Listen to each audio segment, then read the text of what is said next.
श्री शंकर गीता अध्याय 6. महाराजांचे स्मरण चरण, शरीराचा प्रत्येक कण न कण बहरू येई म्हणून शरण. महाराजांच्या चरणी मी वंदन करतो पुन्हा पुन्हा. फुटतो चरित्र लिखाणाचा पाना, उभा राहून शंकर कान्हा. शंकर गीता सांगिती, शंकर महाराज शंकर गीता सांगतात मी दर्शन घेता. तेच करता करविता, नाम मात्र ही नसे मी. मी लिहिले चरित्र, याचा पुरावाही तिळ मात्र. नसे मजजवळ मी अपात्र, म्हणून कैसे लिहिले मी. दिसता महाराजांचे चरण, करावे त्यांना वंदन. श्रद्धेने मनापासून, एवढेच मला येतसे. हे चरित्र अतिसुरस, त्याप्रमाणे फार सरस. महाराजांचा लीला विलास, कृपा वैशिष्ट्य असे हे. महाराजांचे एक भक्त, बाबूराव रुद्र असत. महाराज त्यांच्या घरी जात, आपण होऊन आनंदे. स्वतः महाराज चहा करीत, पाणी 2 कप ठेवित. चहा तयारही असे होत, उतरुणी खाली ठेविला. तेवढ्यात तेथे काही भक्त दर्शनासाठी मुद्दाम येत. त्यात एक वेदांती पंडित प्रथमच आला दर्शना. आपण शास्त्रे जी वाचली असती, त्यांची प्रत्यक्ष अनुभूती देणारे कोणी मज भेटती. पंडितांची शंकाही, 21 माणसे सारी असत. महाराज सर्वांना चहा देत, शिल्लक 1 कप राहत. महाराजांनी घेतला तो. महाराजास पाहून पंडितांच्या कपाळे आठ्या पडून, उठले मम प्रश्नाचे याला ज्ञान. अहंकार त्याचा पेटला, 2च कपांचे पातेले समोरच होते चिमुकले. सर्वांचे चहापान झाले, 22 लोक सर्वही. 2च कपांच्या भांड्यात 22 कप चहा होत. लोक सारे झाले चकित, फक्त न कळले पंडिता. प्रश्नही त्याने न विचारला, शंका हो जी होती त्याला. प्रत्यक्ष दाखवणी घटनेला, बोध पंडिता होईना.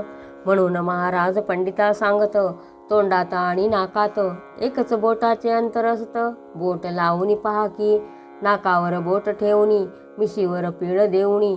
मनुष्य नेहमी बोलत असुनी, त्याच्या या कृतीतून तो आपला अहंकार व्यक्त करतो वारंवार.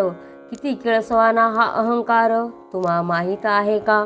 नाक शिंकुरुनी महाराजांनी मोठा बेडका काढूनी, हातावरती तो घेऊनी चटकन तोंडात टाकला. पाहून किळसवाना तो प्रकार, शहारे आले अंगावर. इतका घाणेरडा हा अहंकार. महाराज पंडिता म्हणाले. पंडित अगदी सर्द झाला. महाराज त्याच्या गळाला घडल्या घटनांचा बोध झाला. अभिमान त्याचा मावळला. प्रश्न शंका न विचारता उत्तर मिळाले घटना घडता.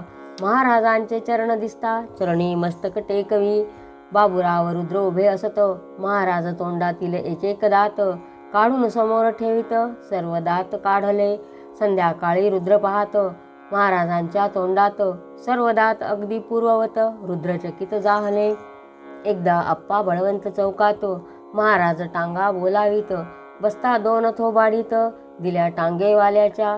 टांगेवाला गप्प बसत. कोणी अलौकिक व्यक्ती दिसत. टांगेवाल्यास वाटत, सिटी पोस्ट येताच. घड्याळाचे दुकान असत, खान साहेबांचे प्रख्यात. तेथे महाराज उतरत. टांगेवाल्यास जा म्हणती, पैसे न देता जा म्हणत. टांगेवाला तसाच जात. टांगेवाल्याच्या जीवनात बदल झाला त्यामुळे. महाराज थोबाडीत देत म्हणून चांगले दिवस दिसत. टांगेवाल्याची खात्री होत, भक्त बनला निस्सीम. गणेशोत्सव मिरवणूक पुण्यात जोरात अगदी असे निघत. महाराजांचे एक भक्त वासुदेव पंडित घरच्या पत्र्यावर चढून, वरची शिडी ती ठेवून, एका लहान मुलास घेऊन वरती चढू लागले. तोच शिडी उलटली. मंडळी सारी घाबरली. दोघेही मरणार ओरडली. तोच धावले महाराज. महाराजांनी शिडी धरली, तशीच जमिनीवर टेकवली. दोघेही जमिनीवरती पडली, अगदी सुखरूपपणेच. इतक्या उंचावरून पडले, नुसते थोडेही न खर्चटले. महाराजांनीच त्यांना वाचवले. अगाध लीला कशी पहा. डॉक्टर भोई प्रवासास मोटारसायकलवरून जात. एक म्हैस आडवी येत. रस्त्यामध्ये अचानक आता होणार अपघात म्हणून सायकल वळवळीत डॉक्टर शेजारच्या शेतात जात, तोच तेथे नाग उभा. एक अपघात चुकविला, दुसरा अपघात समोर आला. नागराज डोलू लागला, फणा काढून पाहत. एवढा मोठा नागराज कधी न पाहिला दिसे आज. तेच आहेत महाराज. डॉक्टरांनी जाणले, नागराजास वंदन केले. नागांनी ते स्वीकारिले. नागराज मग मुक्त झाले. चकित झाले डॉक्टर. नागराजांच्या रूपात महाराज आज दर्शन देत. अशा या आनंदात मोटरसायकल वळवली. डॉक्टर येता रस्त्यावर महाराज प्रकटले समोर. आता पाहिलात जो नाग भयंकर, तसेच दिसले महाराज. महाराज रोखून पाहत, त्यांच्या नजरेतून स्पष्ट कळत, आताच पाहिलेला जो नाग असत तोच आम्ही आहोत. डॉक्टर भोई चकित झाले. नशीब केवढे आले भले, ज्यांना शंकर महाराज दिसले. भाग्यवान ते खरोखर. गोसावी महाराजांचे भक्त. एके दिवशी काय घडतं, त्यांना भव्य विशाल रूप दिसतं महाराजांच्या ठिकाणी. अहमदनगरला महाराज जात, कबरीजवळ ते बसत. मुसलमानांची श्रद्धा असत महाराजांवरती खरी. महाराजांच्या ठिकाणी अनेक दर्शने मुसलमानांना होत. बडे आदम मालिक म्हणत महाराजांना सर्व ते. महाराजांनी सोलापूरला यज्ञ एक सुरू केला. एक भाविक मुका यज्ञाला येत बोलू लागला. सशक्त बॅरिस्टर पुण्यात महाराजांची चेष्टा करत. महाराजांनी आपल्या गुडघ्यात पकडून त्याला ठेवले. महाराज तर कृश अत्यंत. बॅरिस्टर धिप्पाड असत. बोबडी वळली पकडीत. शरण आला महाराजा. डॉक्टर खरे दर्शन घेत. महाराज आशीर्वाद देत. खरे यांना प्रत्यक्ष दत्त दिसत महाराजांच्या ठिकाणी. महाराज गेले नाशिकला. भक्तांनी मग विचार केला, जाऊ त्र्यंबकेश्वराला गहिनीनाथांच्या दर्शना. ज्ञानेश्वर गुरु निवृत्तीनाथ, निवृत्ती गुरु गहिनीनाथ. गहिनीनाथ समाधी असत त्र्यंबकेश्वर क्षेत्रात. महाराज म्हणाले, तुम्हास घडू नये जाण्याचा सायास. आज रात्री येथेच येण्यास. साक्षात त्यांना बोलवितो. लोकांचा विश्वास बसेना, म्हणती बोलवा गहिनीनाथांना. महाराज जागवती लोकांना. 1 वाजला रात्रीचा. प्रचंड आवाज ऐकू येतो. अल्लख मोठ्याने गर्जना होत. आवाजाने झाले भयभीत. महाराज गेले खोलीत. अत्यंत तेजस्वी प्रकाश पडला. एक नाथपंथीय पुरुष आला. भव्य अत्यंत तेजस्वी भला. तोही गेला खोलीत. आवाजांनी आणि तेजांनी सारे गेले घाबरुनी. तोंडावर पांघरुणी घेऊनी निजले स्वस्थ भिवनी. पहाट होता सारेही गांगरुणी गेले भीतेनी. महाराज आले खोलीतुनी. म्हणती का हो घाबरला. सारे म्हणती महाराजांना, एक नाथ संप्रदायी भला. दिव्य सत्पुरुष पाहिला अतिव तेज तयाचे. महाराज म्हणाले सर्वांस, मी सांगितले होते ना तुम्हास. बोलावणारा आहे गहिनीनाथास. आपुल्या घरी आज मी. तुमचा विश्वास बसला नाही. गहिनीनाथ येऊनही तुम्ही दर्शन घेतले नाही. प्रत्यक्ष येऊनही ते. येऊनी गहिनीनाथ साक्षात तुम्हास दर्शन घेता न येत. समाधीच्या जागी जाऊन तुम्ही काय करणार. पहाटेपर्यंत गहिनीनाथ माझ्याशी बसले बोलत. आवेगात महाराज सांगत. चकित झाले सर्वही. प्रत्यक्ष गहिनीनाथ येत. गहिनीनाथ ज्यांच्याशी बोलतो त्यांचा अधिकार केवढा असतो कोण वर्णू शकेल. एक सत्पुरुष हैदराबादेत महाराजांना होता मानित. एकदा त्यांच्या मनात अहंकार उफाळला. श्रेष्ठ मी सर्व योगी पुरुषात, ऐसे ठाम त्याला वाटत. महाराजांना हे कळत. नगरला होते त्यावेळी. नगरहून हैदराबादेत लगेच महाराज तेथे येत. मला थंडी आहे वाजत. स्नानार्थ पाणी तापवा. चांगले पाणी उकळू द्यावे. नंतर स्नान मज घालावे. महाराजांनी स्नान केले अगदी उकळत्या पाण्याने. राहिलेल्या उकळत्या पाण्यात स्नान करण्यास सत्पुरुषास सांगत. सत्पुरुषाची छाती न होत. त्याला महाराज म्हणाले, सर्वश्रेष्ठ योगी स्वतःस तू तर अगदी समजतोस. उकळत्या पाण्या का भीतोस. सत्पुरुष अंतरी समजला. अहंकार आपला जावा म्हणून महाराज आले नगरहुणी. सत्पुरुषाला येता कळुनी पाय धरले लगेच. पिढ्या पिढ्या दत्तोपासक असे एक गृहस्थ भाविक. ते पहिल्या महायुद्धात लढाईवर होतेच. एके दिवशी युद्धात अनेक गोळ्या त्यांना लागत. पॅन्टला अनेक भोके पडत परत आले तंबूत. त्यांना वाटले आपुला संपूर्ण पाय काढावा लागणार कापून. पाहिली पॅन्ट वर करून अगदी लक्षपूर्वक. पायाला एकही गोळी नव्हती पहा लागलेली. पॅन्टला तर अनेक भोके पडलेली नवल त्यांना वाटले. पुढे महायुद्ध संपत. गृहस्थ सुखरूप घरी येत. अचानक त्यांच्या दारात उभे राहिले महाराज. महाराज त्यांना म्हणत, पहिल्या महायुद्धात मी तुमच्याबरोबर असत. खाणाखुणाही सांगितल्या. तुमच्या पायावर झाडलेल्या ज्या ज्या होत्या सगळ्या गोळ्या त्या सर्वही मीच झेलेल्या. एवढे त्यांनी म्हणताच त्या गृहस्थास खानाखुणा पटत. पायास भोके कान पडत. अर्थबोध याचा आज होत. साष्टांग दंडवत घातले.